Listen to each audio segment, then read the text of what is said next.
got two players. They're of equal talent, equal tools, basically look the same in a uniform. One of them ends up becoming an all-conference, all-American type player, goes on to play pro ball. One of them either barely touches the field or never touches the field, sits the bench, and for the rest of his career, he's just a guy that's kind of there to be on the team. What separates these two individuals? Level. This is why.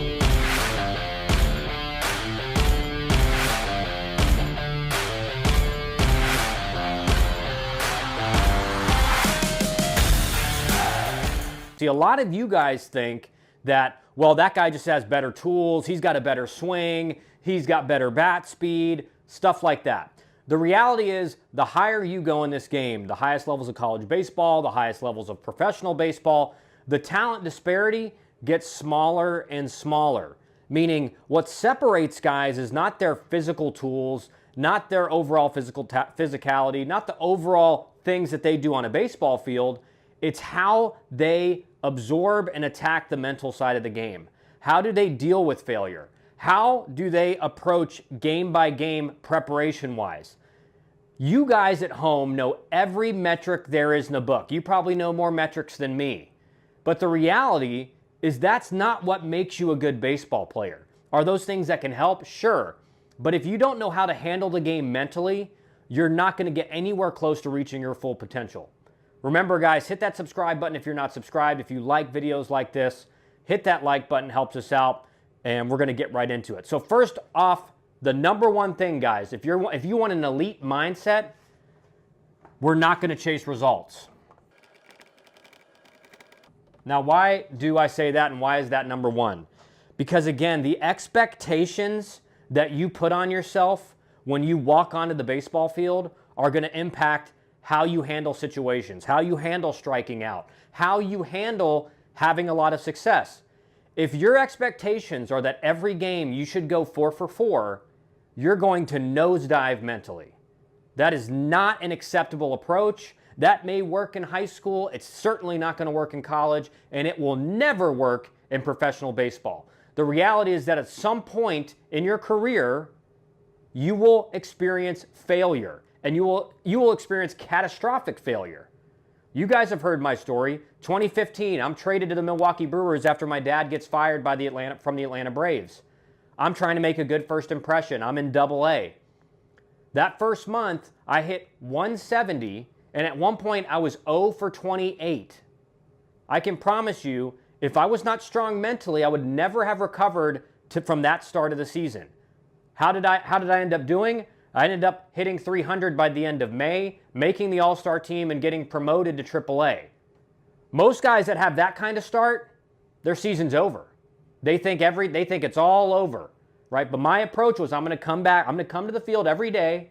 One of these days, I'm going to find a couple knocks, and I'm going to be back, and I'm going to be good. And then, hopefully, by the end of the next month, my numbers will look a lot better, and they did, right? Because I didn't dwell on the failure, and I didn't chase the results. I wasn't chasing I got to get 2 hits because I went 0 for 4 yesterday. I just knew I got to trust my process, trust my approach, and things are going to happen. When you start chasing results, you do things like I like to call, like trying to get 3 hits with 1 swing. Now, if I promise you, if you try to get 3 hits with 1 swing, you're not going to get any, right? But that's what so many guys do when they start falling behind and they start struggling those first few games of the year. Remember, guys, if you're in college, this is like a 50 to 60 game season. If you're in professional baseball, it's 130, 140 game season, depending on how many off days you get. So a bad first 15 games, first 20 games, you still got plenty of games to go. And again, especially in college, you may not have a long time frame to deal with your failure. And if you're dwelling on it, you got no chance. You're done. My junior year, I started out first 2 or 3 weekends, I'm hitting like 220, 230. And I didn't panic. I knew I was fine. I knew I was a tick away from getting there. And then by the end of the ACC schedule, I had hit 400 in ACC play. 400 flat in ACC play, led the ACC in hits. You have to stay even-keeled. And the only thing that can do that is if you do not chase results, you don't chase results, you chase your preparation. So number 2 is high-level preparation. Now, what do I mean by high-level preparation? You guys have seen my plate video. If you haven't seen that, scroll back through. That's my overview of how to have a good approach at the plate, how to cover all your bases. But I knew I had to control the things I could control, right? Control what you can control. Meaning, once the ball leaves the bat, I can't control if the guy catches it. I can't control if I get robbed at the wall. I can't control if it bounces, it's going up the middle and it hits off the pitcher and bounces right to the third baseman and I get thrown out by a step. All I can control is that what I am doing pre-pitch. What am I hunting? Am I committed to it? How's my timing? Am I on time or am I late? And then can I put the barrel on the baseball? My goal was to just have a quality at bat, put the barrel on the baseball, and see what happens. Your goals do not need to be results oriented. They need to be approach and preparation oriented. So my goals were always to know what I'm hunting, fully commit to it, make sure my timing's good, and put the bat on the ball.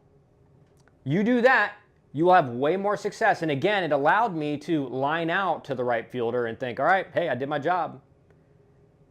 And it also allowed me to critique myself when I'm hunting a fastball and I get a first pitch slider on the outside corner and I roll over it for a 4-3.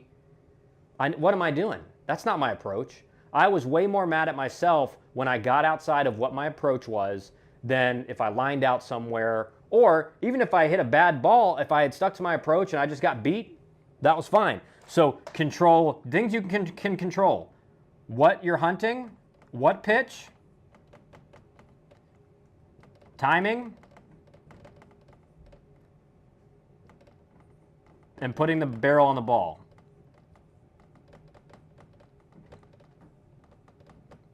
Right, these things right here, guys, if you can control this, and again, if you know what pitch you're hunting and your timing is good, you're not going to struggle to put the barrel on the baseball. Unless you have, again, I did not have a good swing. I had a really steep swing, but I could put the barrel on the baseball whenever I wanted to. If you have maybe a terrible swing, that's what a lot of you guys think. A lot of you guys think man, my swing must be off. I'm not hitting the ball well. It's like, no, probably you have no idea what you're looking for at the plate. Your timing's terrible. And so when you get up there, you're not committed to a pitch. You're not committed to what your approach is. How are you going to be successful? You may have success in high school doing that. You will not have success at a high level in college doing that. No chance. All right. So preparation. Do not chase results, but you want to have high level preparation. Control what you can control. Chase the things that you can control. Number 3, embrace/choose your suffering. Now you're thinking, Kyle, what do you mean choose your suffering? What does that mean? That sounds terrible. Well, ask your parents. You've probably seen things in life. There will always be suffering. There will always be things you have to do, you have to suffer through that you don't want to do. Well, the reality is you can do everything you want. Instead of working hard, you can go play video games, or you can go hang out with your buddies and just never commit to it. And then ultimately, blame the reason why you never made it on a coach not liking you, or, you got a sprained ankle in one game and that cost you your whole career. You guys hear that all the time, right? Everyone's got an excuse. Oh, if I didn't get hurt, this would have happened. Or if I didn't, or this coach just didn't like me. If he wasn't such a mean guy, I would have probably made it all the way up to the show. You guys have heard that 1,000 times, right? Well, those guys didn't choose their suffering. So if you don't choose your suffering, life will throw suffering at you. And what I mean by choosing your suffering is on a Saturday morning when you want to sleep in, but you decide to go in early, work out, get your baseball work in, and then go hang out with your buddies. Or when you're in college on Monday and you have your NCAA, you have your one-off day a week, which is typically on Monday, instead of just taking the whole day off, you go in after class, you get a little workout in, whether it's just an arm pump or an arm farm, and you get some hitting in, or you play some catch with other guys that are pitchers. You chose your suffering that day. You decided, I'm not going to just sit around and eat cake all day and have fun. I'm going to choose to work hard and choose to suffer now, so that in the future, I know suffering's going to come my way, but maybe it'll be less. You got to make decisions. Got to make decisions on how you want to get to where you want to be. You got to make hard decisions.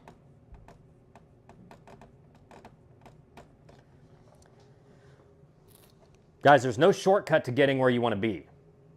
Right? There is an easy way. It's not a shortcut, but the easy way is just to get up every day and outwork everyone around you. That's all you have to do. Like here's the funny thing, guys. You choose your suffering every day, and you make that suffering harder than anyone else around you. You're going to get where you want to be. Like, that's the cheat code. The problem is you'll reach a point where you're like, I don't know if this is paying off, and you'll stop. You guys have heard me talk about this a bunch. I've never seen the hardest worker on a team in college, in pro ball, not get to where they want to be, not get to the starting lineup, not get that promotion to the next level. Never seen it. I've never seen it.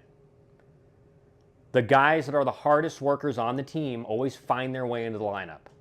It's not a coincidence. They've chosen their suffering, and they've chosen to suffer sometimes for a couple years, not in the lineup, but they've kept their nose to the grindstone, and they've found their way in. It's not a shortcut, but I can tell you right now what to do and how to get there, and if you do it, you'll achieve your dreams. So that should be freeing to you, right? Oh, I just got to work my tail off every day, and I'll get to play at a Georgia Tech. I'll get to play at an Auburn. I'll get to play at a Tennessee. I'll get to play at a Stanford, or a Boston College, or a Penn State, or a Michigan. That dream is fully achievable by you. You just have to make the decision every day to move towards it. And the problem is, most of you guys, what happens is you make that decision for a few weeks, and then you just stop. And then you lose all the ground you've gained, you fall even further behind, and then you don't get where you want to be. And then it's someone else's fault, typically. Always someone else's fault. Number 4, this is, and again, I would pull this one right back into number 1. It's just a game. Every time I struggled, guys, whether it was in college, whether it was in pro ball, and in pro ball I had some bad ones. I just told you about one. But there's not a player in existence who at some point their mind doesn't go to, is this the level where I'm not good enough? Is this the level where I've kind of peaked? That for me, every pro ball season, the first 3 or 4 years, that was every April. Because I might have been the worst April hitter in the history of the game. No matter how much I was raking in spring training, I'd get to my full season team, and those first 2 or 3 weeks, it was just a nightmare. And what allowed me to just recenter and detach from what was going on in those first 3 weeks was, it's just a game. I've had a great career. I've gotten to do things a lot of people have not gotten to do. If 10-year-old me knew that 24-year-old me would be going to AAA less than 2 years after I was drafted, I would have been like, man, he's almost achieved exactly what he wanted. Right? You have to be able to detach, and this is important when you're having a lot of success too. You have to be able to detach and recognize it's just a game. This is not your life. And it doesn't mean anything about who you are as a person. Because what happens for most guys is they take it so serious that they're chasing results, they're not high-levelly prepared, they haven't chosen their suffering, and so they can't detach from the fact that it's just a game. They can't detach and say it's just a game, right? It's like this is their life, this is everything, and because I'm failing, I'm a failure. And because I'm struggling and hitting 180, I'm a failure. No, you're just not a good hitter right now. And every time I was struggling, I would get to that point where I was like, man, like I'm playing baseball professionally, man. There's so many guys that would want to be where I'm at. And it was like clockwork. As soon as that thought generated in my head and kind of took over my head and just freed me from all the expectations and the things I thought how the season should have been going at that point, the next day it was like 3 barrels. because I'm not being bogged down by this, man, I should be hitting 300 right now. I'm hitting 120. I'm going to have to really start hitting good to catch up to some of these guys. And if I want to get promoted by the halfway point of the season, you start thinking like that, you're done. Right? So I hope this helps, guys. Again, this is the things I talk about with my clients, right? How to set them up for success, how to think and handle the things that baseball throws their way. Let me know what you think in the comments. We will be at ABCA tomorrow, so we'll be there. We'll be making videos, hopefully get to talk to some coaches. We'll be doing streams maybe later in the day to kind of report on what we're hearing. So looking forward to that. Let me know what you guys think. Again, if you're not subscribed, hit that subscribe button, hit the like button on the video, leave a comment. I will respond. Let me know what you think. Appreciate all of you guys for your support. We'll be back again tomorrow with another video.